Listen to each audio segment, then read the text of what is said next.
Mi madre me ignoró toda mi vida y vendió el apartamento que mi padre me regaló, pero cuando la demandé por fraude, nunca esperó terminar en prisión y perder todo por mi medio hermano. Tengo 29 años, trabajo en marketing digital, y honestamente necesito contar esta historia porque todavía no puedo creer que mi propia madre haya hecho lo que hizo. O sea, cuando la gente me pregunta por qué no hablo con mi mamá, ya ni sé por dónde empezar, ¿sabes? Porque no es solo una cosa, es como toda una vida de ser invisible para ella, y luego lo que pasó con el apartamento de mi papá fue simplemente la gota que derramó el vaso. Supongo que debería empezar por el principio. Cuando mis padres se divorciaron, yo tenía 8 años. No recuerdo exactamente todos los detalles porque era chiquita, pero sí recuerdo las peleas, los gritos y, eventualmente, a mi mamá diciendo que yo me quedaría con ella porque mi papá viajaba mucho por trabajo. En ese momento pensé que era normal, tipo, así son los divorcios, ¿no? Los niños se quedan con la mamá y ven al papá los fines de semana o algo así. Los primeros años después del divorcio no fueron tan terribles. La verdad, Margaret, mi mamá, tenía como 40 años en ese entonces. Trabajaba en una oficina administrativa, y las cosas eran, digamos, normales. Íbamos al supermercado juntas. Ella me ayudaba con la tarea a veces. Veíamos películas los domingos. Nada especial, pero tampoco malo. Mi papá Charles me visitaba cuando podía. Y aunque no era tan seguido como yo hubiera querido, siempre que venía me traía regalos y me llevaba a comer helado, y me hacía sentir como si yo fuera lo más importante del mundo. Pero todo cambió cuando mi mamá conoció a Brian. Yo tenía como 10 u 11 años, creo, y de repente había este tipo en la casa todo el tiempo. Brian es contratista, tiene su propia empresa de construcción, y en ese momento tenía como 45 años. Era amable conmigo, al principio, me preguntaba por la escuela, intentaba hacer chistes malos, ya sabes, tratando de ganarse mi confianza. No lo odiaba ni nada. Pero tampoco es que estuviera emocionada de tener un padrastro, o como sea que se supone, que debía verlo. Y entonces nació Lucas. Mi mamá tenía 43 cuando lo tuvo, y básicamente, desde el momento en que ese bebé llegó a la casa, yo dejé de existir para ella. No es que fuera cruel o abusiva conmigo, no me pegaba ni nada por el estilo, pero era como si yo me hubiera vuelto invisible. ¿Me explico? Todo era Lucas esto, Lucas aquello. Tenemos que estar callados porque Lucas está durmiendo. No podemos ir a ese lugar porque Lucas es muy pequeño. Y yo entiendo que los bebés necesitan atención, obviamente. Pero lo que me dolía era que mi mamá ni siquiera intentaba disimular que yo ya no le importaba. Podía pasar días sin preguntarme cómo me había ido en la escuela. Se olvidaba de prepararme el almuerzo. Una vez hasta olvidó mi cumpleaños número 13, porque estaba muy ocupada organizando la fiesta del primer año de Lucas. Cuando digo que olvidó mi cumpleaños, digo que literalmente pasó el día entero sin mencionarlo. Y cuando yo le dije algo esa noche, solo, dijo, «Ay, sí, perdón, es que estuve muy ocupada. Ya lo celebramos el fin de semana». Spoiler, nunca lo celebramos. Las cosas empeoraron cuando llegué a la adolescencia. Yo tenía como 15 o 16 años, y la relación con mi mamá era básicamente inexistente. Ella trabajaba, cuidaba a Lucas, pasaba tiempo con Brian, y yo era solo la chica que vivía en el cuarto al final del pasillo. Mi papá en ese punto era mi persona favorita en el mundo. Venía a buscarme cada 2 semanas, y nos íbamos a su casa por el fin de semana, y esos eran los únicos momentos en que me sentía como si alguien realmente me viera. Charles, mi papá, tenía como 55 años en ese entonces, y trabajaba como ingeniero, ganaba bien, y siempre me decía que cuando cumpliera 18 me iba a ayudar a conseguir mi propio lugar, para que pudiera ser independiente y no tener que depender de mi mamá. Eso me daba esperanza, ¿sabes? La idea de que algún día podría salir de esa casa donde nadie me quería, pero lo que realmente lo cambió todo pasó cuando tenía 17 años. Era un viernes por la tarde. Se suponía que yo iba a estar en casa de una amiga, pero ella se enfermó a último minuto. Entonces volví a casa temprano. Lucas estaba en la casa de un amiguito. Brian estaba trabajando. Y cuando entré a la casa, escuché ruidos raros arriba. Tipo, yo sabía exactamente qué eran esos ruidos, pero mi cerebro no quería procesarlo, ¿me entiendes? Subí las escaleras súper despacio, y la puerta del cuarto de mi mamá estaba entreabierta. Y ahí estaba ella, Margaret, mi propia madre, con un tipo que definitivamente no era Brian. No era solo que los vi juntos. Es que la forma en que estaban actuando dejaba súper claro que esto no era la primera vez, que llevaban tiempo haciendo esto. Me quedé ahí parada como una idiota, por lo que probablemente fueron solo unos segundos, pero se sintió como una hora, hasta que mi mamá me vio. La expresión de su cara, te lo juro, no era de vergüenza ni arrepentimiento. Era, más como de molestia, como si yo hubiera arruinado su momento. Bajé corriendo, agarré mi mochila y salí de la casa sin decir nada. Llamé a mi papá y le dije que necesitaba que viniera por mí inmediatamente. Y él escuchó algo en mi voz porque solo dijo, dame 20 minutos. No le conté exactamente qué había pasado en ese momento. Solo le dije que necesitaba salir de esa casa ya. Mi mamá me llamó como 50 veces esa noche. Me mandó mensajes de texto, diciendo que necesitábamos hablar, que yo no entendía la situación, que las cosas con Brian eran complicadas. Y yo pensaba, ¿en serio? ¿Esa es tu defensa? Que las cosas son complicadas, así que está bien que le pongas los cuernos a tu esposo, al tipo que te ha dado todo, que te ayudó a criar a tu hija que ni siquiera es de él. Estaba tan furiosa que no podía ni ver derecho. Literalmente sentía como si mi pecho fuera a explotar. Al día siguiente fui con mi papá a recoger todas mis cosas. Brian, estaba ahí, Lucas, también, y mi mamá tenía esa cara de víctima que también sabía hacer. Brian no tenía idea de lo que había pasado. Mi mamá claramente no le había dicho nada, y yo tampoco iba a decirle en ese momento porque no era mi responsabilidad limpiar su desastre. Solo agarré mi ropa, mis libros, mi laptop, algunas fotos que tenía de cuando era chiquita con mi papá, y me fui.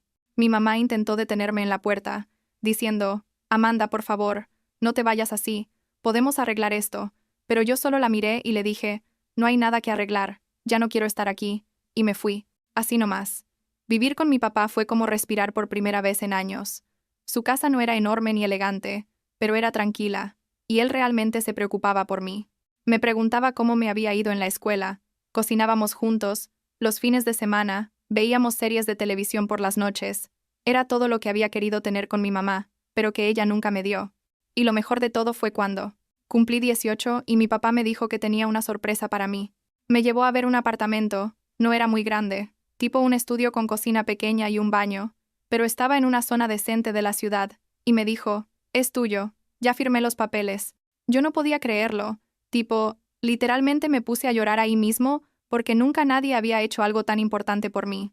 La única cosa rara fue que en los papeles aparecía el nombre de mi mamá también, y mi papá me explicó que por leyes de custodia, y porque técnicamente yo todavía era menor cuando empezó el proceso, había empezado los trámites, unos meses antes de que yo cumpliera 18, había tenido que poner su nombre, pero que legalmente el apartamento era mío, y eventualmente cuando todo se procesara correctamente, solo estaría mi nombre. Ese apartamento fue mi salvación, en serio. Lo renté a un inquilino porque yo todavía estaba estudiando y vivía con mi papá, pero el dinero extra me ayudaba a pagarla, universidad y algunos gastos. Mi mamá intentó contactarme varias veces después de que me fui, pero yo la ignoraba la mayoría de las veces. Brian tampoco sabía nada de su aventura. Yo nunca le dije porque, honestamente, no era mi problema, y tampoco quería meter más drama en mi vida. Lucas me mandaba mensajes de vez en cuando preguntándome por qué ya no iba a visitarlos, y yo solo le decía que estaba muy ocupada con la escuela, porque, ¿qué le iba a decir a un niño de 10 años? ¿Que su mamá es una mentirosa y una tramposa? Todo cambió cuando mi papá se enfermó. Yo tenía 23 años. Acababa de conseguir mi primer trabajo real después de graduarme, y mi papá empezó a tener síntomas raros. Perdió mucho peso muy rápido. Estaba siempre cansado. Le dolía todo. Los doctores hicieron pruebas y eventualmente diagnosticaron cáncer. Y no el tipo que se puede curar fácilmente, sino el tipo agresivo que ya estaba avanzado cuando lo encontraron. Los siguientes meses fueron una pesadilla, entre quimioterapias y tratamientos y hospitales, y yo estaba con él todo el tiempo que podía, tratando de mantenerme fuerte por él, pero muriendo por dentro cada vez que lo veía más débil. Mi mamá se enteró de que estaba enfermo, no sé cómo, probablemente alguien le contó, y tuvo el descaro de aparecer en el hospital un día. Mi papá, que era demasiado bueno para este mundo, la dejó quedarse un rato, pero yo me fui de la habitación porque no podía estar cerca de ella sin querer gritarle. Mi papá murió cuando tenía 58 años, y yo quedé destrozada. Era la única persona que realmente me había querido sin condiciones, el único que nunca me hizo sentir como una carga o un inconveniente. El funeral fue horrible. Tuve que ver a mi mamá ahí actuando como si le importara, llorando y abrazando a gente, y yo solo quería que se fuera. Después del funeral, el abogado de mi papá me contactó para hablar sobre sus bienes, y resultó que había dejado todo organizado para que yo fuera la única propietaria del apartamento. Oficialmente ahora que él ya no estaba, el nombre de mi mamá fue removido de los papeles y todo quedó solo a mi nombre. Era lo único que me quedaba de él, aparte de los recuerdos, y significaba todo para mí. Los siguientes años pasaron relativamente tranquilos. Seguí trabajando. El inquilino del apartamento era responsable y siempre pagaba a tiempo, y yo básicamente no tenía contacto con mi mamá, excepto por algún mensaje de texto ocasional en Navidad o mi cumpleaños, que yo ignoraba la mitad del tiempo. Lucas había crecido, ya estaba en la universidad, y de vez en cuando me mandaba mensajes preguntándome cómo estaba, y yo le respondía porque él no tenía la culpa de nada de esto. Pero hace como un año, todo se fue al carajo de la peor manera posible. Mi mamá me llamó, cosa que no había hecho en años, y me dijo que necesitaba hablar conmigo sobre algo importante. Yo dudé en contestar, pero eventualmente lo hice, y ella empezó con esta historia sobre cómo Lucas estaba en la universidad, pero que las cosas estaban muy difíciles económicamente, que necesitaba ayuda con la colegiatura, que ella y Brian estaban pasando por momentos complicados con el negocio. Y entonces vino con lo que realmente quería. Me pidió dinero. Tipo, no una cantidad pequeña. Estaba hablando de miles de dólares para la colegiatura de Lucas. Y yo le dije que yo no tenía ese dinero para darle así nomás, que tenía mis propias cuentas que pagar. Ella se puso toda dramática diciendo que yo era su hija, que se suponía que la familia se ayudaba, y yo literalmente me reí en su cara porque… ¿En serio?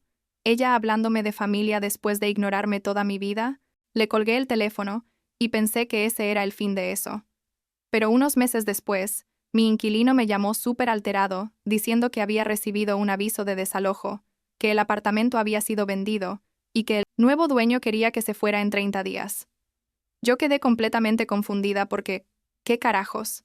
Yo no había vendido el apartamento, ni siquiera había pensado en venderlo. Llamé al inquilino para que me mandara fotos del aviso, y cuando vi el documento legal, ahí estaba.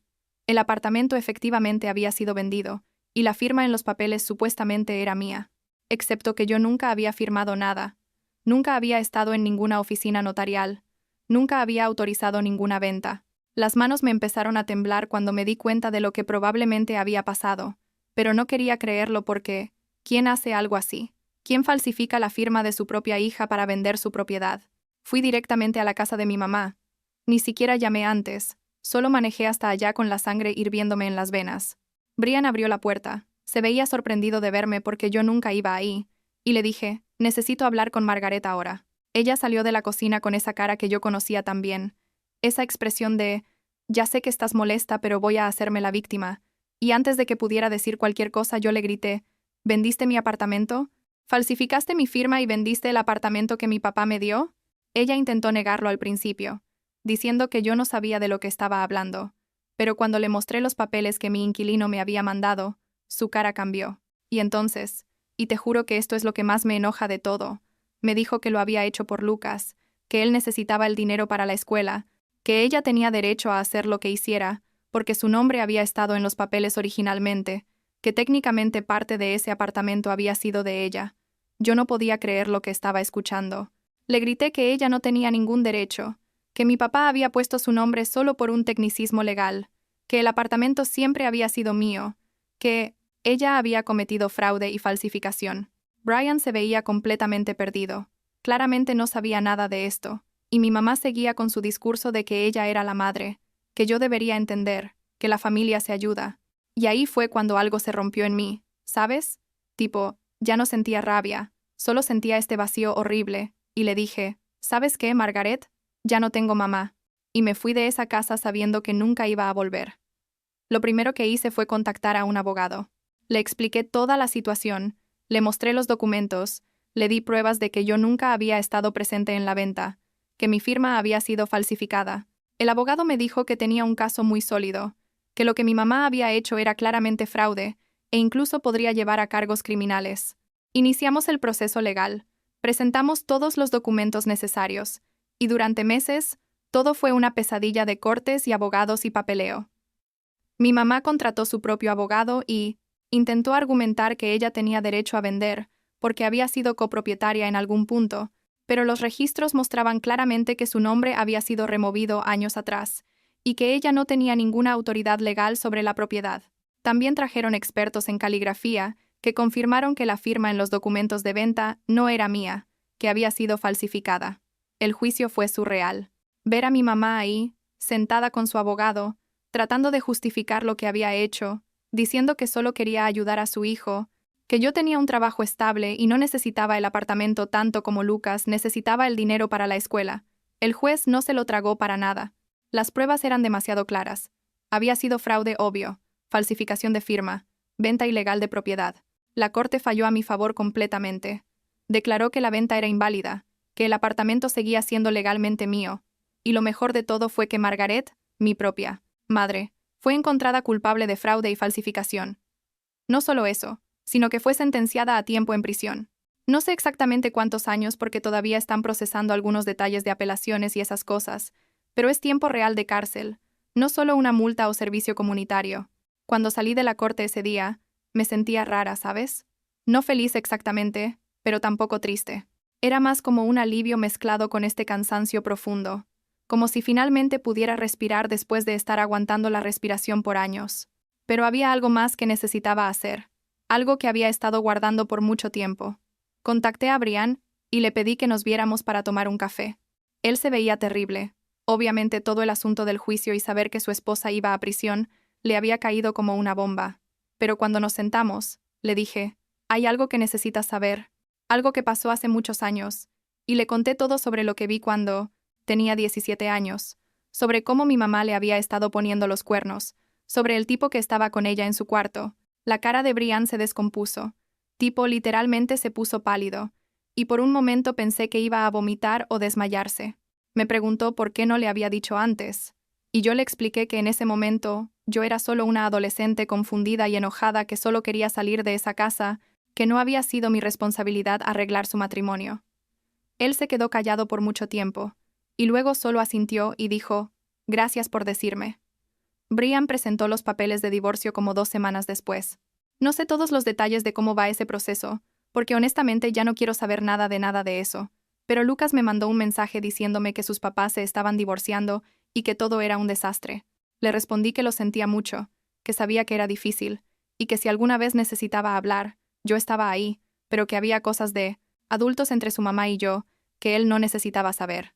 Él tiene 21 años ahora, está lo suficientemente grande para entender que las cosas son complicadas, y espero que algún día, cuando sea más maduro, pueda ver la situación completa y entender por qué yo hice lo que hice.